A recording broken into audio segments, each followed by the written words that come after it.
In the summer of 2008, detectives in San Antonio, Texas, were desperate. They were investigating an awful crime, one that had shaken the community and left a local family absolutely devastated. Now, police were sure that they knew who was responsible for all of this. That wasn't the issue. But proving it, well, that was a different story. And now almost a year and a half had gone by, and they were seriously starting to have doubts about whether they were going to be able to provide justice. Thankfully, though, that was all about to change. It happened when investigators got an unexpected break from an even more unexpected source.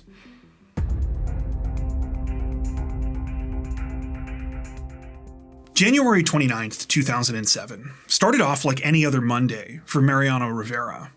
After heading to the GameStop store where he worked in San Antonio, Texas, he began his normal routine. Every morning, store managers like Mariano were responsible for a list of daily tasks. They'd get there about an hour before the store opened, giving them enough time to do things like go over paperwork, check any company memos, and just generally tidy up and get the place ready for customers. They would also empty the store's safe of the previous day's earnings and take the cash deposit to the bank. For Mariano, all of this went as smoothly as it usually did that day. However, not long after he returned from the bank and officially opened his store, he got a call from his district manager. They asked him if he could drive over to one of their sister stores, an EB Games location on San Pedro Avenue. For some reason, that store hadn't opened that morning, and no one had quite been able to figure out why. Mariano said, sure, he actually knew the manager at the EB Games. Her name was Amber Belken, a 25-year-old woman who is normally very reliable and on top of things. Amber was born and raised in San Antonio and had been the manager of the EB Games for about 3 years. Part of the reason she had been promoted to the position in the first place was because of her strong work ethic. Everyone that worked with Amber knew that she cared a lot about what she did. She genuinely loved her job and brought a lot of energy and life to the store. So, suffice it to say, her just failing to show up without any kind of explanation would have been extremely out of character for her. When Mariano drove over to the EB Games, which was tucked into a little plaza, he could immediately tell it wasn't open. The place was dark, the main and back doors were locked, and there didn't appear to be anyone inside.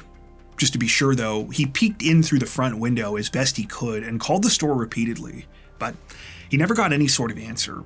Since there wasn't really anything else he could do at that point, he eventually left and went back to his own store. Now, as weird as this was, Mariano assumed that the whole situation was some kind of misunderstanding, and that it would work itself out.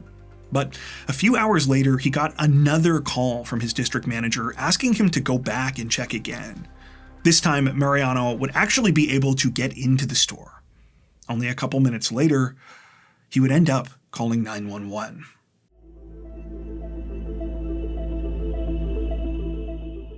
When Mariano entered the EB Games that day, it was about 2 p.m., and almost as soon as he got inside, he could tell that something was wrong there.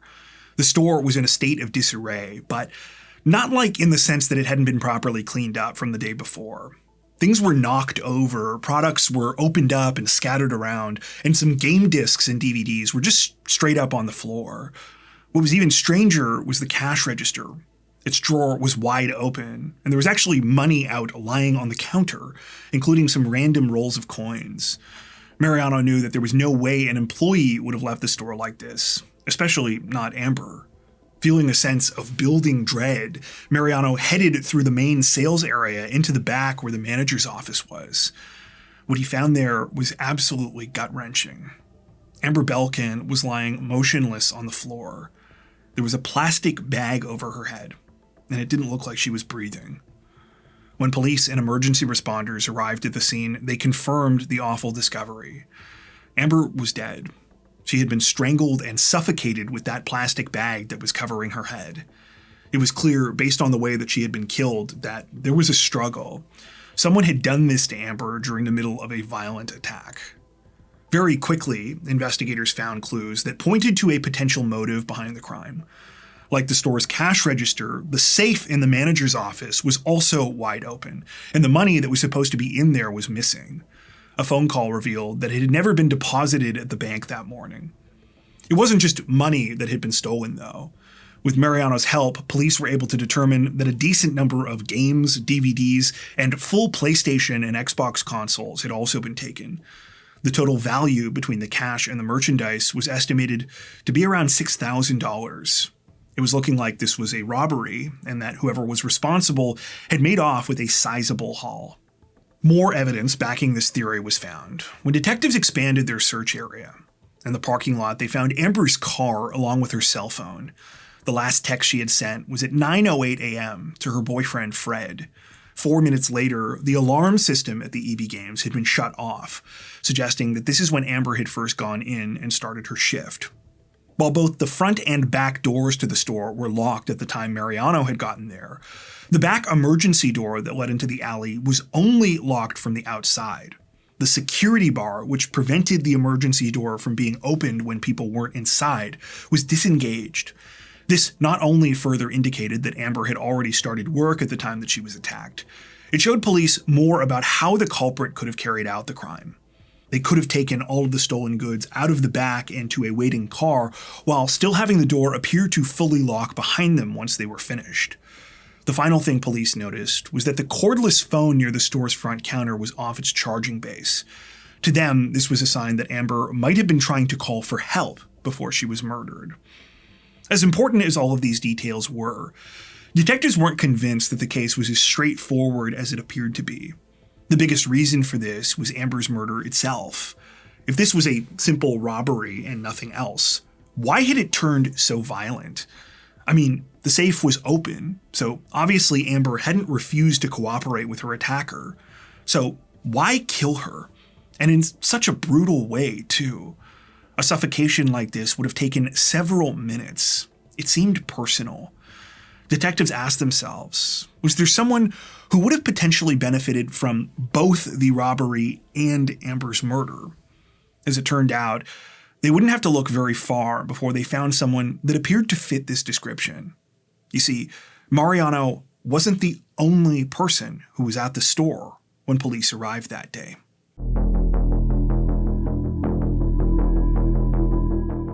It didn't take long for news about the awful crime to spread. While retail robberies weren't that out of the ordinary in the area, a killing like this certainly was, particularly because of how senseless it all seemed. At just 25 years old, Amber Belken still had so much life ahead of her, and so many plans left unfinished. As much as she loved her job, it was always supposed to be a temporary stop on her way to something bigger. Anyone who got to know Amber knew that her true passion in life was animals. It had been that way from the time that she was a little girl. Amber was the classic animal lover that was always taking in strays. For example, she had gotten her little dog Buddy after she spotted him helplessly abandoned at the side of a road. In an interview we came across, Amber's parents said that when she found the dog, he was super dirty and had all this matted and tangled hair, but Amber had run across an expressway to rescue him. According to her best friends, they couldn't so much as drive past a turtle without needing to stop so that Amber could take it to safety. Her dream was to save up some money so that she could go back to school and train to become a veterinarian. Now, none of that would ever come true. Needless to say, Amber's loved ones were devastated when they learned what had happened to her, especially her parents, Randy and Lelia. Amber was their only child, and she had barely had a chance to start her life before it had been cruelly taken from her. Now, as I said previously, after investigating the scene of the murder, police started to believe that there was a personal dimension to all of this. And upon learning more about Amber's life, there didn't really seem to be anyone close to her that had a motive. But pretty quickly, someone else did stand out. You see, out of all the people that Amber worked with at EB Games, there was one person who she just didn't get along with. Her assistant store manager, Brandon Beal. It was well known amongst store staff that Brandon and Amber did not see eye to eye when it came to how to do their jobs. As a result, they butted heads a lot, even though Amber was supposed to be the one with the final say. Amber's parents told police that she didn't think Brandon was a bad guy, but that he made a lot of mistakes, and it was making her life at work more difficult. Recently, she'd come to the conclusion that she couldn't ignore this any longer, so she decided to write Brandon up for bad job performance. She had been planning to submit this negative performance review that morning, the same day that she had been murdered. Obviously, the timing of this alone was suspicious, but detectives soon learned there was actually a lot more. So, you might have wondered before how Mariano was able to get into the EB Games that day, when the first time he went there, all he could essentially do was peek through the front window. Well, that's because when he returned to the store, Brandon Beal was already inside. He let Mariano in, and that's when he had noticed all those things about the store looking disheveled and money being out in places it shouldn't have been. What was strange, though, is that in Mariano's opinion, Brandon didn't seem bothered by any of this. When he arrived, Brandon was just standing behind the counter in the dark and was acting like all of this was totally normal. Mariano asked him if he knew where Amber was, and he said no, he hadn't really walked around much yet. Mariano couldn't believe what he was hearing. He was looking at Brandon and was thinking, like, dude, can't you tell we've been robbed? But at that point, his number one priority was just figuring out what was going on. So he continued searching the store, and that's when he had found Amber's body. When Mariano got a chance to talk to detectives, he immediately shared his concerns with them about Brandon. He said he found his behavior to be incredibly weird.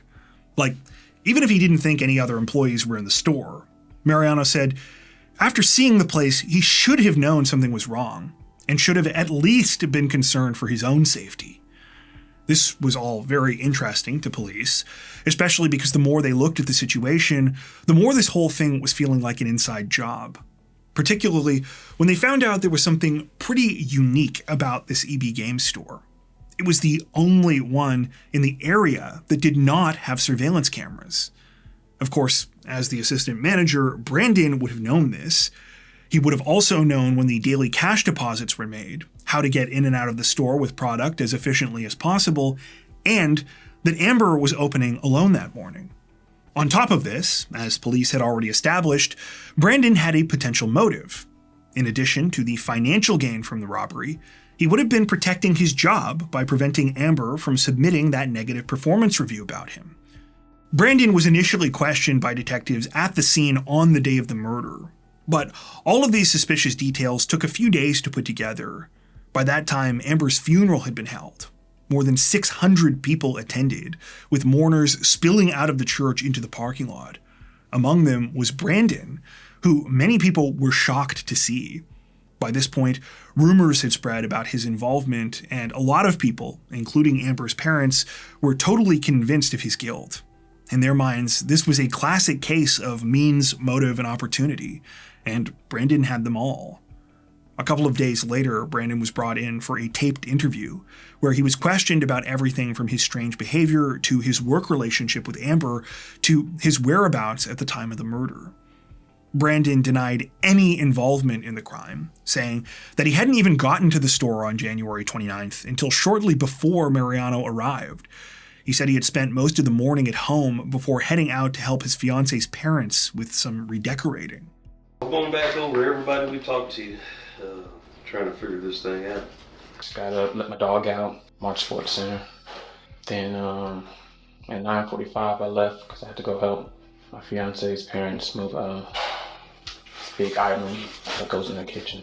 In terms of all the stuff that Mariano had told police, Brandon said that he understood why everyone was suspicious, but they were missing some important context for his actions. He said he didn't have any of the information that Mariano did about the store not opening, so he was in a completely different headspace when he arrived there that day. Brandon explained that when he got there and saw that the lights were off and the doors were locked, he thought that he had screwed up big time. He had shown up for the afternoon shift, but began to worry that maybe he had actually been scheduled to open. Brandon said he went in and began rushing to get things in order. He said he wasn't blind. He saw that things were chaotic, but in his panicked state, he didn't make the connection that there had been a robbery.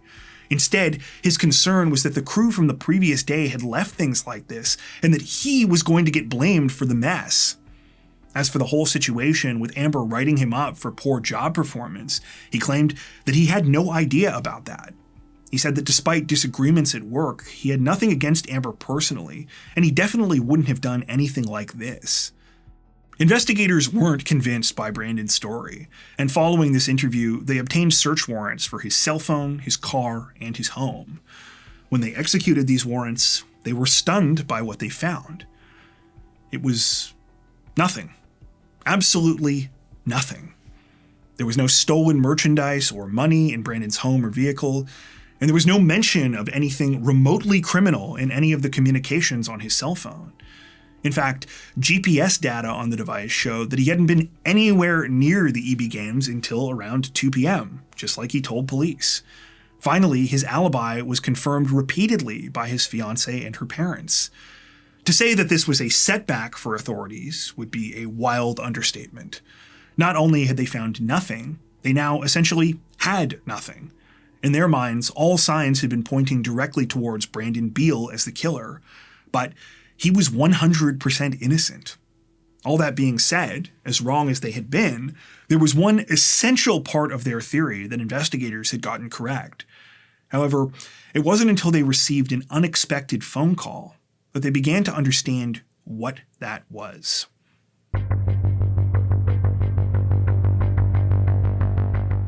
After Brandon was ruled out as a suspect, the investigation into Amber Belken's murder basically hit a brick wall. As I already said, there was no surveillance footage of the crime scene, and aside from a single dark hair found near Amber's body, there wasn't really anything in the way of physical evidence to follow up on either. Hoping to generate some new leads, San Antonio police held a press conference with Amber's parents, pleading with any members of the public who might know something to come forward. They also offered a substantial reward of $100,000, 95 grand of which had been put up by EB Games. Heartbreakingly, they got nothing. 7 long months would go by like this, until out of nowhere, investigators received a phone call. It was from a man who said he had important information about Amber's murder. Now, of course, this was the first promising tip police had gotten in ages. But even so, initially they were skeptical. The man who phoned them didn't want to reveal his name. He said to call him Joe, and despite being the one to reach out, seemed pretty hesitant to actually say anything. Still, Joe eventually agreed to come in and speak with detectives face to face, and over the course of a couple of interviews, he would prove that he was the real deal. Joe explained that not long before the crime, on January 29th, a friend of his named Giovanni Rivera asked if he wanted to help him commit a robbery. He said no, but he also claimed he really didn't think much of this at the time because he didn't believe the guy was serious. I just kind of blew it off. I didn't, you don't think your best friend's gonna actually want to go do something. Joe said that changed, though, when he heard about the robbery and murder at EB Games. That's when he realized Giovanni had actually gone through with it. Joe stated he hadn't come forward earlier because he was absolutely terrified of Giovanni. He said he wasn't shy about what he'd done. The next time they saw each other, he openly confessed to killing Amber. I just was in shock when he told me that. I was like, wow. I was scared too because I was in a car alone with him thinking I freaked out. What's he gonna do to me? As for why Giovanni had chosen EB Games of all places to commit such a violent robbery, Joe said that was easy. The two of them had both worked at that location previously. Giovanni knew there were no cameras, he knew the layout of the business, and he knew where the cash deposits were stored. He even knew Amber Belken. The three of them had all briefly been employed there at the same time. In other words, police had been right all along. This had indeed been an inside job. After hearing all this, detectives brought Giovanni Rivera in for an interview as well. He denied everything, but when the details of Joe's story began checking out, they were convinced they were on the right track. Unfortunately, it was at this point that they hit another major setback. You see, just as investigators were preparing to take Giovanni into custody, they got a call from their higher-ups. The district attorney's office had instructed them not to move forward with their arrest warrant. They didn't think the case was strong enough and that they would lose in court. As you might imagine, this was very disheartening for detectives, especially when they decided to move ahead with the other warrant that they had managed to get, one to test Giovanni's DNA. When officers showed up at his house, it was clear from Giovanni's behavior that even he thought he was going to jail. In fact, that's what he told his wife right before police informed him that, no, they were actually just there for a DNA sample. Things only got more incriminating after this. Just hours later, Giovanni had his wife and their 2 young kids pack up their things, and they left town. They headed straight for the city of Laredo, Texas, right on the US-Mexico border. He was getting ready to run. As frustrating as all of this was, investigators were powerless to do anything. They had their guy, but the only way things were going to move forward is if they found something that would convince the DA's office. And right now, they had nothing. Fortunately, one final break would save the case from going cold. It's the one I hinted at the beginning of this video, and it came from a place authorities never expected.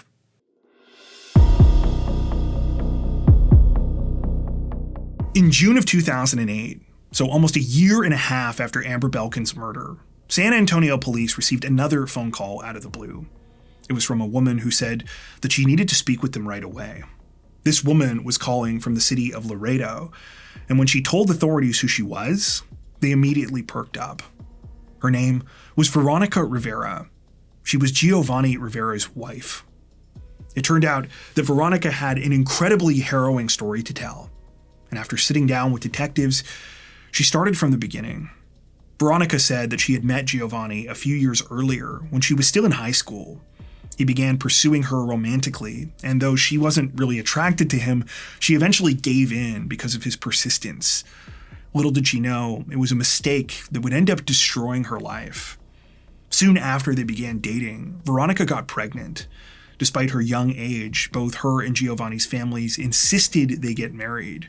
She gave in to the pressure, and the two became husband and wife not long after.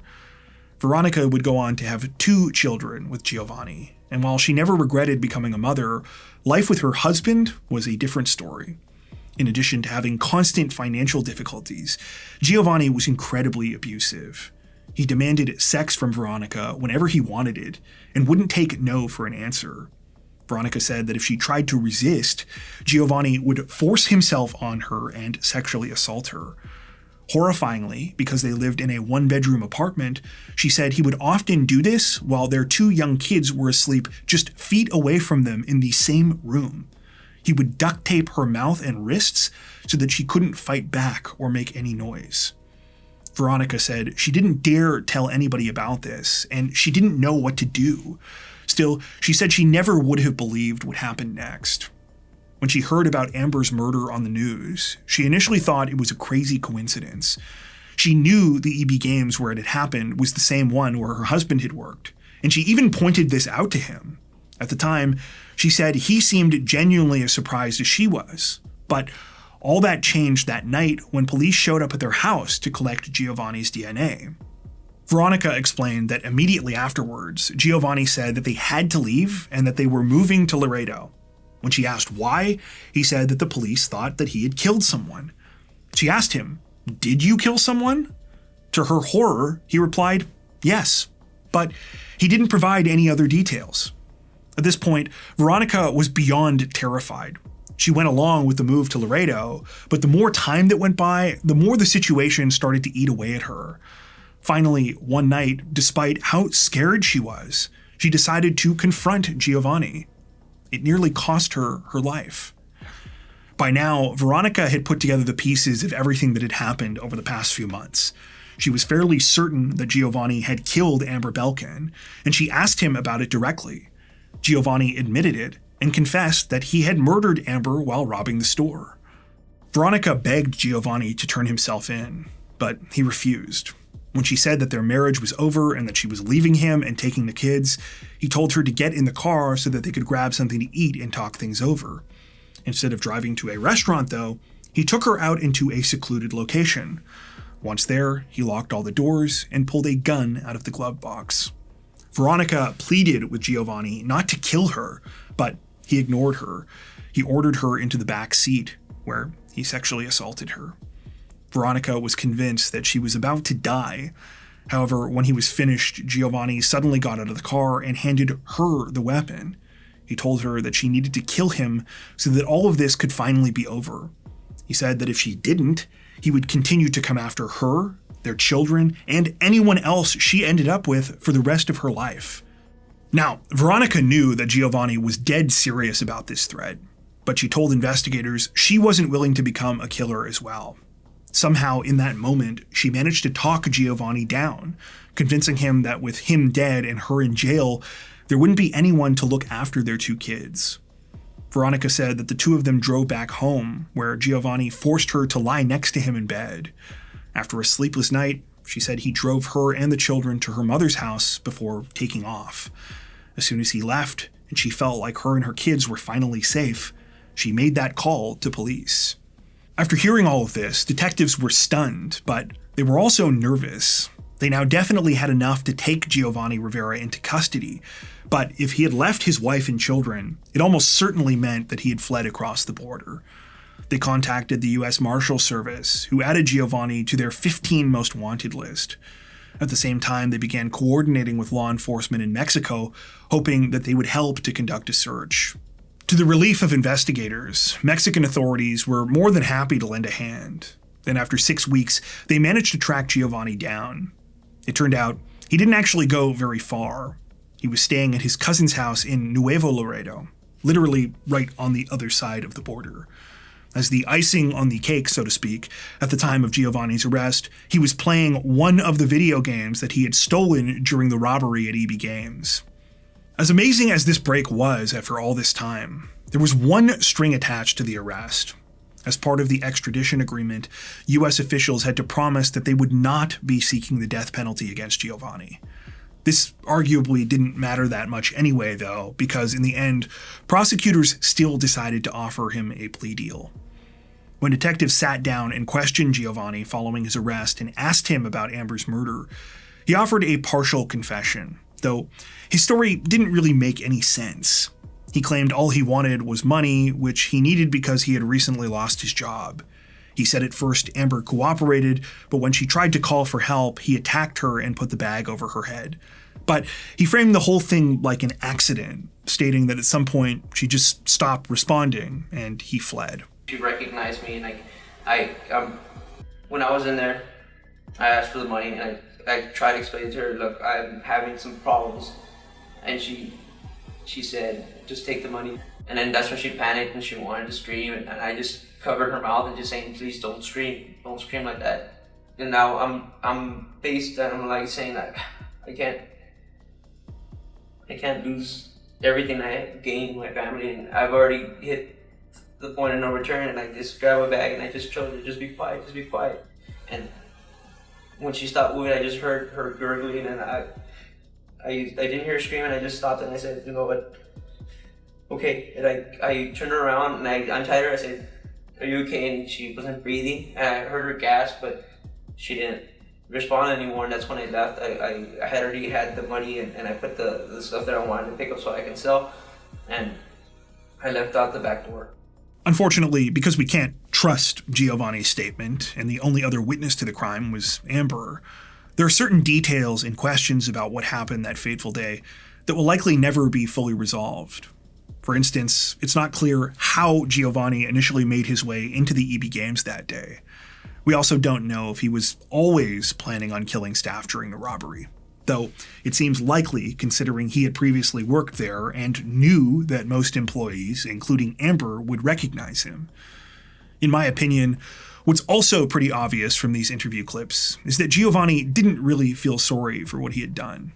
If you listen to how he phrases things, it's all really just an attempt to paint himself as the sympathetic figure, one who's merely reacting to what other people are making him do. You know, he just needed money and was trying to explain himself. If Amber had just listened and not tried to call for help or scream, none of this would have happened.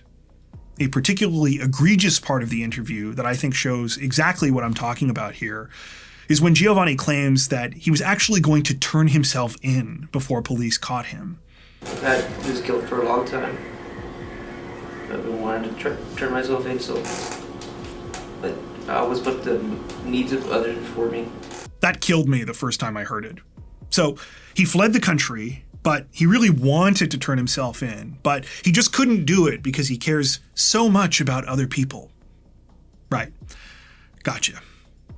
Anyway, As I mentioned before, Giovanni took the deal he was offered and pleaded guilty to murder, as well as 2 sexual assault offenses for the crimes he had committed against Veronica. In the spring of 2010, he was sentenced to life in prison, though because the charges against him had been reduced, he was given the possibility of parole after 30 years. At the time of this recording, Giovanni Rivera remains incarcerated, but he will be eligible for release as early as August of 2038.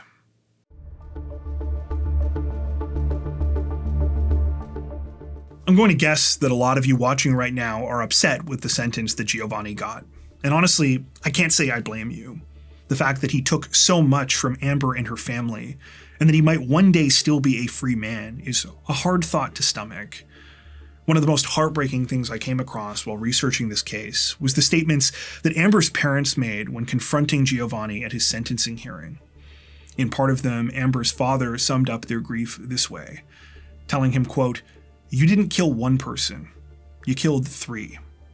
I think this is a profound point, because it gets at how a single act of violence like this can destroy so many lives. Taking this case, for example, it's clear to see that the damage went far beyond even Amber's loved ones. You've got Veronica, who was subjected to absolutely horrific abuse, and yet, despite being a victim herself, apparently spent years feeling guilt and shame for not coming forward sooner to alert police to Giovanni's behavior. I also have to mention Brandon Beal, because honestly, he was scarred from this as well. Sure, his actions may have looked suspicious in the beginning, but from the sounds of it, he was treated terribly. In an interview we came across with him, he said that at one point, police were trying to convince his fiancée he was guilty so that she would turn on him. They said things to her like, "How can you sleep with a murderer?" and "You could be next." All the while, they had no actual evidence he was guilty. And when police finally did move on, Brandon said that no one ever told him. For months, he just lived his life thinking that at any moment he might be thrown in jail for a crime he didn't commit. Keep in mind, too, Brandon was younger than Amber when all of this happened. Fortunately for Brandon, it seems that he has landed on his feet in the years since all of this happened. He now has a wife and kids of his own and doesn't seem to be holding any grudges. In fact, he's kind of a hero. While researching this story, I came across a news article from 2018 about how Brandon had saved a 13-year-old girl after she got trapped in the rushing waters of a storm drain following a flood. So, yeah, it turns out he was the opposite of a criminal. Sadly, we don't know nearly as much about Veronica or Amber's parents. Needless to say, all of them were left pretty broken by this. We can only hope that wherever they are, they have managed to find some much-deserved peace and happiness. Before we wrap up, we'd like to take a second to give a huge shout out to everyone who has made it this far into the video. Seriously, thank you so much for watching.